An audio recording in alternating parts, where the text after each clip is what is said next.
Welcome to Saturdays at 7, Christian Scholars Review's conversation series with thought leaders about the academic vocation and the relationship that vocation shares with the church.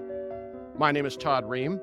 I have the privilege of serving as the publisher for Christian Scholars Review and as the host for Saturdays at 7.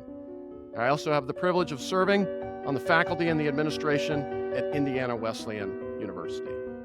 Our guest is Donna Carroll, President of the Association of Catholic Colleges and Universities. Thank you for joining us. Thank you, Todd, for inviting me. Before your appointment as president of the Association for Catholic Colleges and Universities and your interim appointment as president of North Central College, you served as president of Dominican University for almost 3 decades. Over the course of your tenure at Dominican, the composition of the student population in the United States changed in a variety of ways. In what ways, if any, did you witness those changes at Dominican? Well, Dominican became a Hispanic serving institution in 2011. So that was the most significant demographic shift. The Dominicans have always educated the student in front of them. And as the Catholic Church became increasingly Latino in demographics, so was the college. And by 2021, when I retired as president, we were almost 65% Hispanic. So that was the most significant demographic, again, aligned with the church. In what ways, if any, did you and your colleagues then need to rethink how you understood students and engaged with them and their stories in terms of how they encountered their education? The shift in demographic really called for a shift in culture on campus, that we really had to rethink how to be culturally responsible in the classroom and in the co-curriculum, so that we were responding to the particular background and interests and family dynamic of our students. You know, one of the significant shifts, particularly in recruitment, but also in how we worked with students, was working with the family in addition to the individual student. That the Latino family were collectively part of the academic experience of the individual student. And then also working with the parish from which they came. Because one of the dynamics that we came to understand is so many of our students were anchored very deeply in their local parish. And so in addition to providing a faith life for them on campus, we needed to integrate that faith life with what was already an important relationship that they brought with them from their local community. In what ways, beyond increasing interaction with families and parish communities and parish leaders, did you and your colleagues, say, align resources or pedagogical opportunities in co-curricular and curricular spaces? It was part of that, the changing dynamic in curriculums in general. The curriculum needed to change to be more reflective of the experience of the student in the classroom. And that was not only our Latino students, but the diversity of our students in general. And so that was an iterative process, where as we started to welcome students from different backgrounds into the campus, we then, as a faculty, needed to reflect their experience in the curriculum. Outside the curriculum, university ministry was particularly significant because it played a central role in assuring that students were welcomed and they had a sense of belonging. In fact, Dominican created an internship program with the local community that now has actually national recognition for working with Latino students in their local communities and bringing that experience back into campus. I guess the other piece I would say, which probably is assumed, but it needs to be said, language is significant. Most of our families, although were immigrant families and still are immigrant families, and although the students was a heritage speaker but spoke English, it was important for our our support systems, particularly those that welcome students initially, enrollment, financial aid, student advising, to have some bilingual capacity. Mm-hmm. Mm-hmm. And so we worked very hard to assure that that was possible. Thank you. Backing out now then and looking at the landscape as a whole across church-related higher education, in what ways, if any, is the student population that these colleges and universities are serving now perhaps more reflective of ecclesiology and composition of the church than perhaps maybe was the case in previous generations? Catholic education, like our world, is seeing this splitting between the haves and the have-nots. And so our commitment as Catholics to educating the poor in particular is more and more prominent in many of our Catholic institutions. And I think at Dominican, that was very much the case. We were over 50% Pell eligible. Mm-hmm. So many of our students were immigrant students who really reflected the Catholic Church's commitment to access and opportunity for those on the margins. Yeah. Thank you.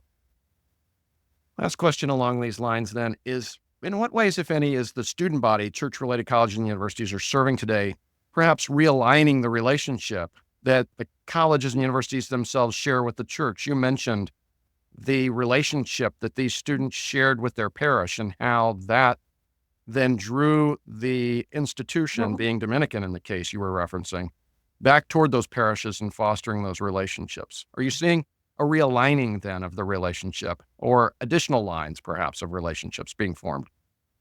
I think in the case of the Latino student, the Hispanic serving institution, we really are seeing a stronger sense of church and a more active participation in parish life.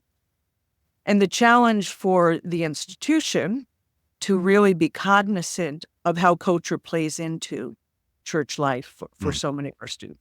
So I think it challenged Dominican, as I mentioned earlier, to rethink university ministry, to make ministry more culturally responsive, and then that modeled culturally responsive behavior out into student affairs and into other areas of the institution to assure that students were experiencing a familiar sense of their church. And I actually think that was a wonderful experience for all of our students. Yeah.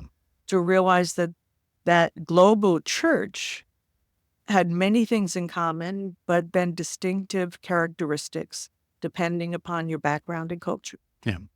Thank you. I want to transition now to asking a couple of biographical questions, if I may. You're originally from the Northeast, earned an undergraduate degree from Wellesley and graduate degrees from the University of Cincinnati. At what point did you discern you were called to serve in higher education, and perhaps in particular, spend the majority of your career serving Catholic higher education? A great deal that had to do with the mentors I had. And as I look back on it as an undergraduate student, I had a strong mentor in student affairs. And actually, I finished my college coursework a semester early and followed my director of student activities to BU to do a semester of graduate education while I was waiting to get my undergraduate degree. So that's how it initially happened. And I came into higher ed through the student affairs route. I'm a counseling psychologist by training, and literally saw the lifestyle through the experience of my mentors. How I got back into, I should say, Catholic education was serendipitous. I had been in a small college. I'd started out in student affairs, but I'd expanded my portfolio. I'd become the dean of the college. I became a senior vice president. And then I was trying to decide what to do next. And STID is important. And so I made the decision that I would shop again for student affairs positions, but in larger institutions.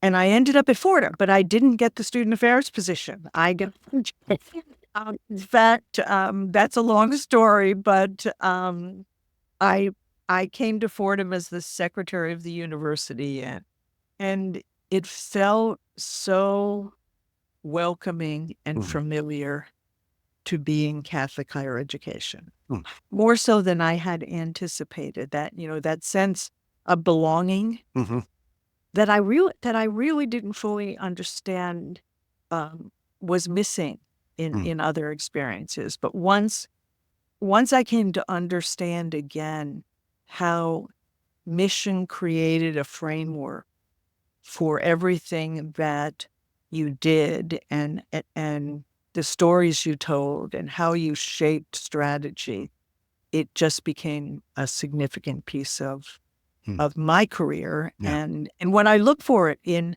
a satisfying position. And so once in, never out. So,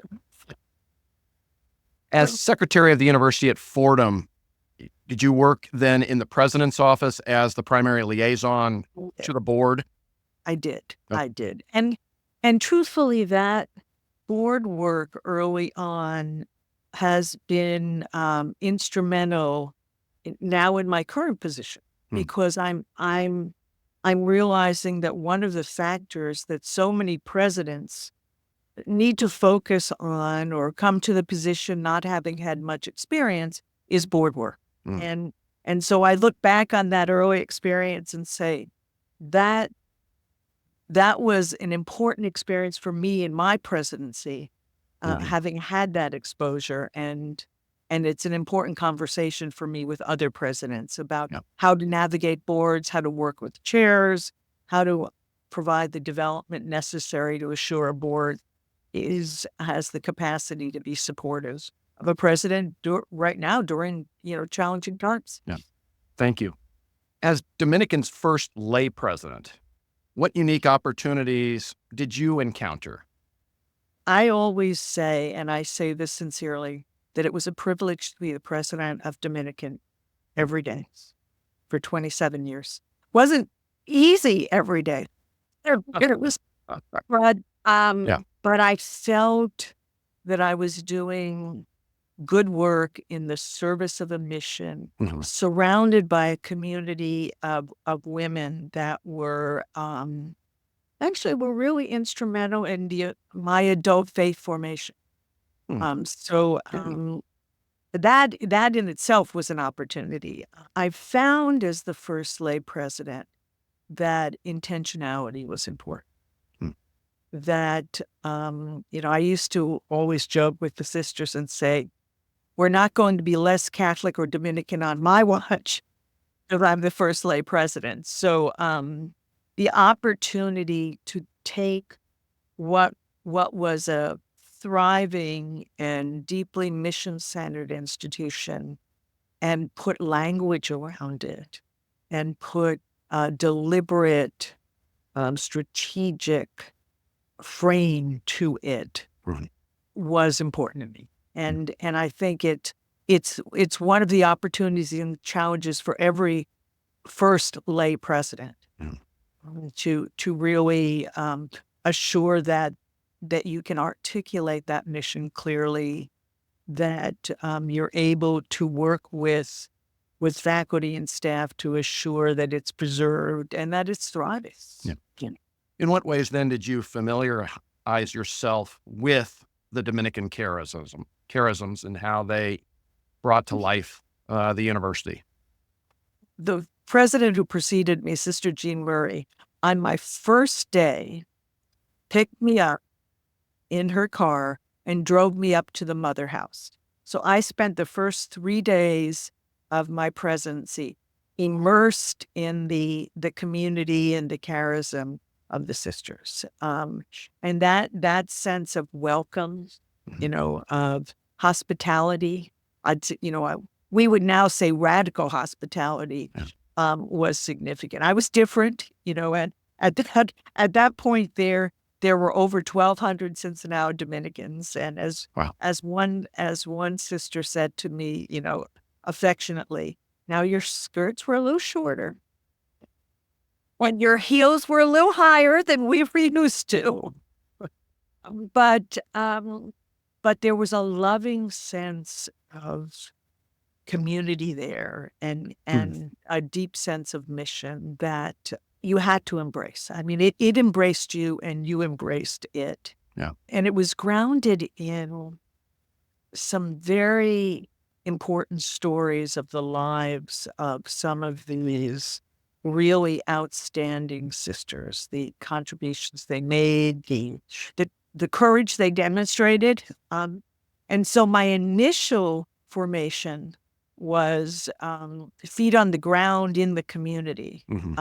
And then I took the time to be in conversation with sisters, to run many of my ideas by particular sisters that I respected, to assure that they were shaped in the context of mission. Sure. There was one particular sister who at the time was up at the Mother House, the villa. And I used to annually, I would write, I'm a writer, so I would write, messages to the community, to the alumnus and the like. And she would always read them. She would periodically correct my grammar, but she would also in lovely ways say, now, Donna, let me give you an alternative way of encapsulating this particular. And so in a loving but instructive way, I truly benefited from having those sisters in my space. And truthfully, I worry at times that the lay presidents today have less of that advantage. I mean, I had those sisters, not many, but on campus, in the larger community. They were my cheerleaders. That sense of isolation that presidents sometimes talk about, I never felt, because they were, they created this community around me that I might not have described it at this way, but was an emotional safety net for me. And I describe it that way now because I'm a trustee of the Dominican's first public juridic person at Dominican Veritas Ministries. And I realize now that I'm the safety net for presidents across the country. What a difference that is. Yeah. In terms of penultimate responsibility for a mission. Yeah. Thank you. And it comes with 30 plus years of experience in that regard too. It does. And a deep, deep affection for the charism, the mission of the sisters. Yeah. Thank you. You mentioned the importance of enhancing the mission during your time at Dominican and communicating that was a priority. Can you offer some examples in terms of how you sought to weave those charisms into the campus's cultural fabric and perhaps ways the curricular and the co-curricular not only operated, but interacted and were integrated? I do think that one of the motto of Dominican was Caritas Veritas, truth and love. Yeah. And the understanding that the two were aligned. And so that the student experience was academically excellent, but it was also provided in the context of a supportive, caring, very personalized experience. And so I do think that Dominican provided that. I think that we hired people who believed in that, believed in the character formation of students, that is both an academic pursuit, but also an experiential element. There's also an experiential element. And so the two needed to work together. I do think there are, the Catholic Dominican mix, there are symbolic things. I think if you walked into our campus, you would know it was Catholic and Dominican.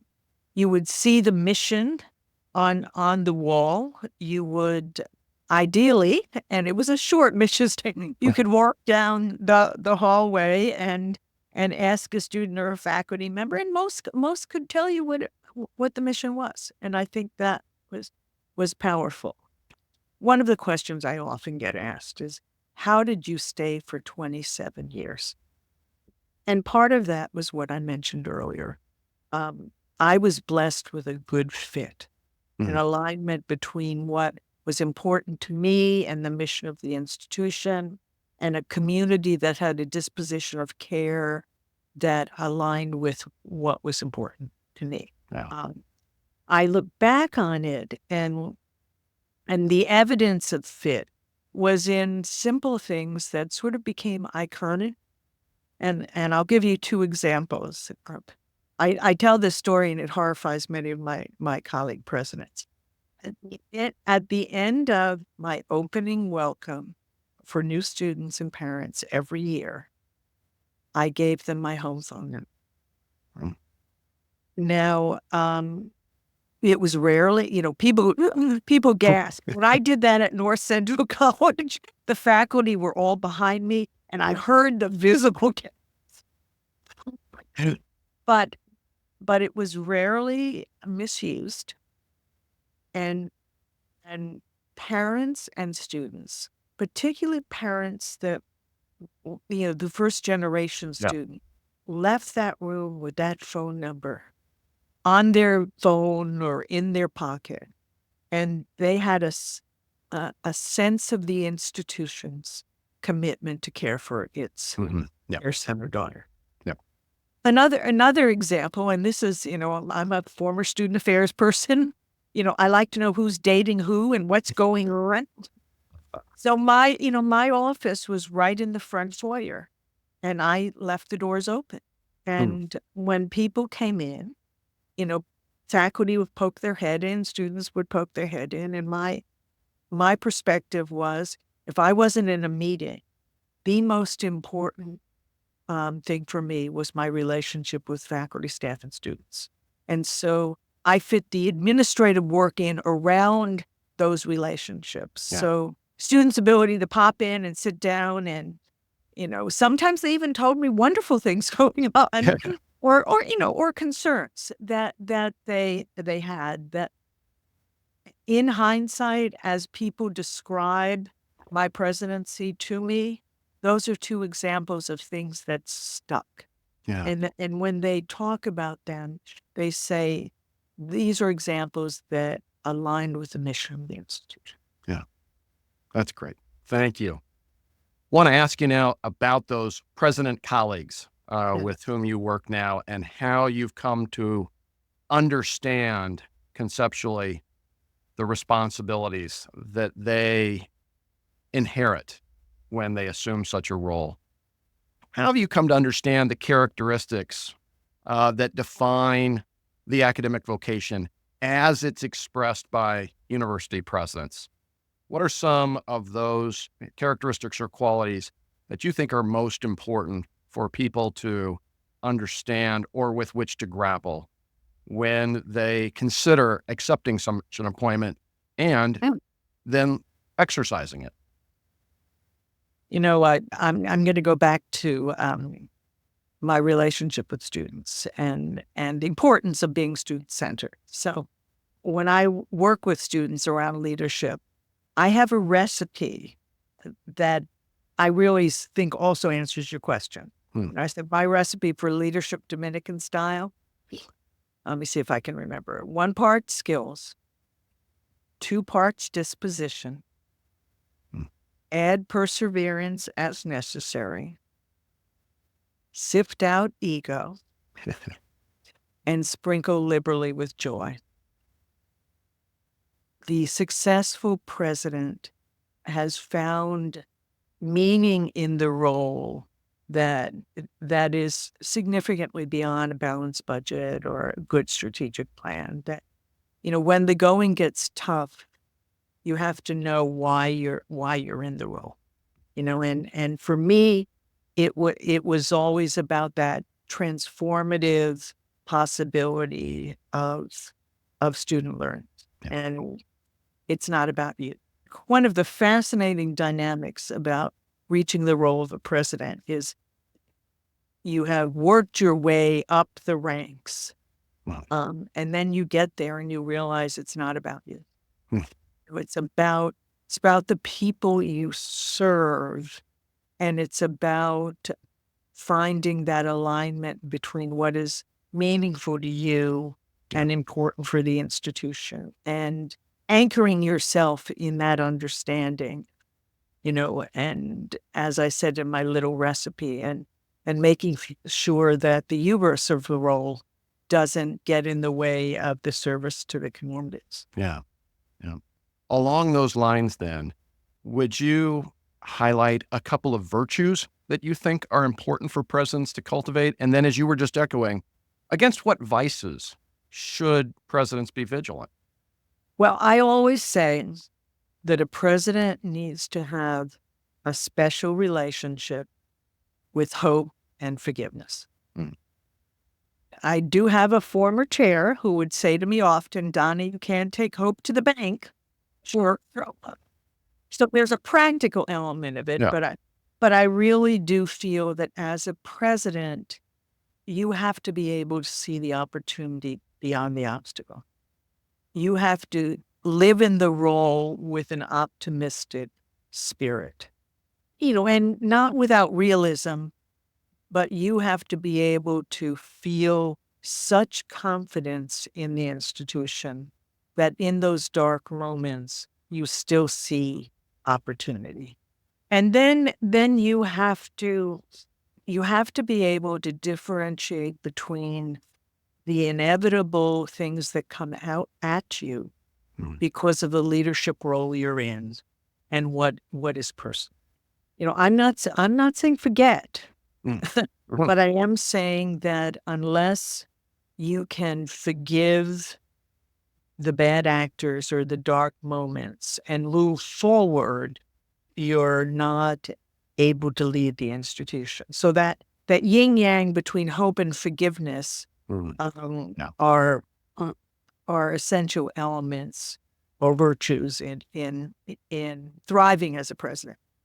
Vices, I mentioned it earlier. I mean, I think these are very privileged roles. They give you enormous personal opportunity. They give you voice. They give you influence. I was about to say power, but influence.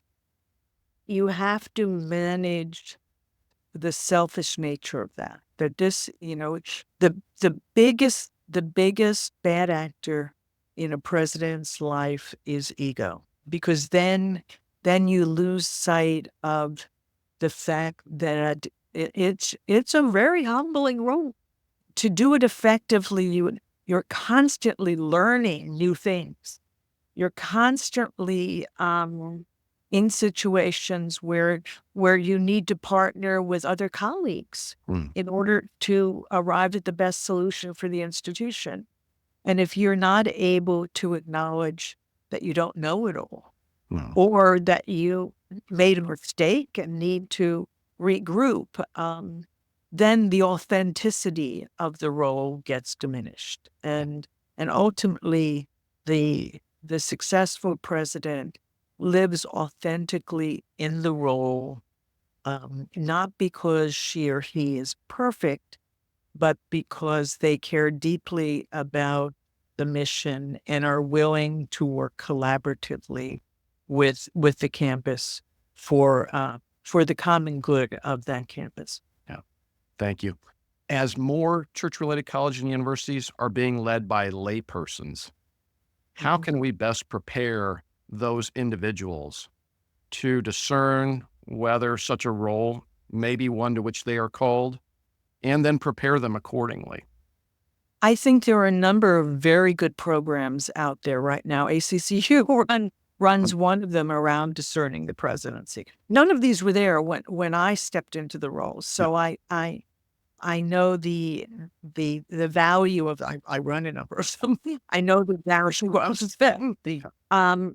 Because for many new presidents, what you're looking at is their disposition to do this work well, not necessarily the formation they've had. But, particularly in the church-related, the charismatic elements of the role. So you can get some of that working with an aspiring president in conversations about mission, about vocation and discernment. And then it's the responsibility of the board, of associations like ACCU, CIC, to provide opportunities for continuing formation. Many in our Catholic world, many of our presidents have spiritual advisors who can help them, shape their discernment in the context of mission. I was really blessed in having strong vice presidents for mission and ministry who really were my partners for shaping the narrative, for looking at challenging moments and decisions and making sure we were not only making a responsible decision, but it was a responsible decision in the context of mission. Mm-hmm. Thank you. In what ways can we prepare campuses then for leadership succession? Because inevitably, we hope for long and healthy tenures for our senior leaders, but there will be transition. And how do we best prepare campuses to experience that transition, to receive new leaders, and to grow in their missions? I think one of the values of this transition in lay leadership is that it has shared the responsibility for mission. Once upon a time when your president was of the congregation that is sponsoring the institution, there was this feeling that we're okay because she's a Dominican or he's a Jesuit, and so mission is okay. I think that now we have seen more of an understanding of that down into the community, and one of the one element of that is welcome and belonging. Mm-hmm. I think the challenge is that the narrative of an institution is a long term, and as we're seeing more and more short term presidents, institutions do get exhausted by the change. Yeah. And so how we manage that. I mean, I think one of the things we do as ACCU is really help to encourage longer service. But I also think it's the extent to which an institution has a clarity of mission helps a new president coming in to be part of that mission. But it's not, the average tenure for president these days is 5.4 years, which would mean I served 5 presidencies or years at Dominican and over. So it's different. It's hard to grasp deeply a mission overnight. That you can understand the history, you can read the stories, you can express the mission, but you have to live into it to fully experientially understand it. And that does take time, and it takes good partners. Yep. Which is something we talked about before. Yeah. Thank you. As our time begins to become short, I want to just ask a few questions about the relationship that church-related colleges and universities share with the church and the respective orders that in many cases sponsor these institutions and brought them into existence. In what ways do you believe the missional health of the institution, church-related college and university, is related to the health of the relationship that it shares with those orders and or the larger church? Well, you said the important word, relationship, that we need to be in relationship with each other to provide the best and the most enriching context for Catholic education. As Catholic universities, we are a ministry of the church. We're not the parish. We are in our Catholic intellectual tradition, we are the doctrine in conversation with the world, and in our scholarship, we are continually seeking the new truth about how our Catholic tradition lives and serves in current circumstances. So so we're partners. I was reading a document the other day, and I think I hope I'm remembering this appropriately. I think it was the Pope's original quote, and I think it was Cardinal Supich that was using it, talking about the Catholic University as the thinking heart of the church, and I love that.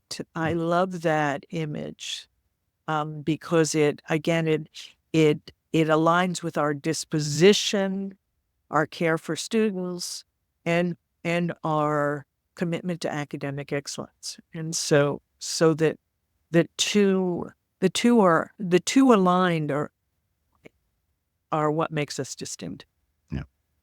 When visiting a member institution, then, what markers do you look for as expressions of the health that the church-related university shares with the church, and it's perhaps in certain cases also its sponsoring order?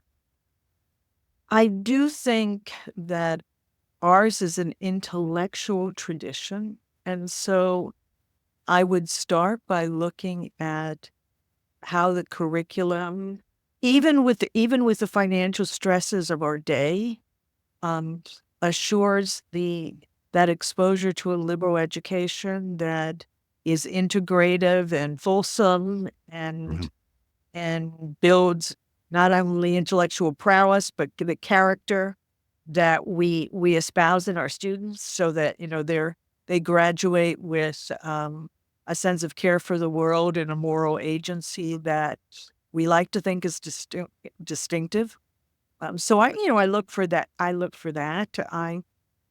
for a healthy sense of community. I look for a mission-centered, student-focused approach to the educational setting. And I look for a sense of sacrament and faith that is both symbolic but also in the activities and the programs that an institution offers that invite students into their faith tradition, that offer opportunities for interfaith dialogue. In our current time and place, I think that faith-based institutions really should be on the forefront of collaborative activities, activities that suggest dialogue across differences, so that we can model dialogue and civility in a way that the world needs, and maybe that our graduates can be leaders in that context. Thank you. For our last question today, I want to ask about, as you have become accustomed to and assumed in more full sense your appointment now as the head of the Association for Catholic Colleges and Universities, what commitments have emerged as sort of your greatest priorities? Well, I have spent over this onboarding period for myself, I've talked to over 100 of our presidents. Wow. For an hour apiece to ask precisely that question. And one of the things that has become clear to me is large institutions, small institution, well-resourced, struggling. We are all concerned with the vitality of Catholic higher education and the importance of assuring that it's accessible to students who want a Catholic education. And so having that dialogue, encouraging collaboration between institutions, so to assure that education is accessible, even in these challenging constraints, seems to be the number one priority. Thank you. Our guest has been Donna Carroll, president of the Association for Catholic Colleges and Universities. Thank you for taking time to share your insights and wisdom with us. Thank you for inviting me, Todd. I enjoyed our conversation.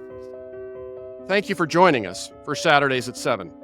Christian Scholars Review's conversation series with thought leaders about the academic vocation and the relationship that vocation shares with the church. We invite you to join us again next week for Saturdays at 7.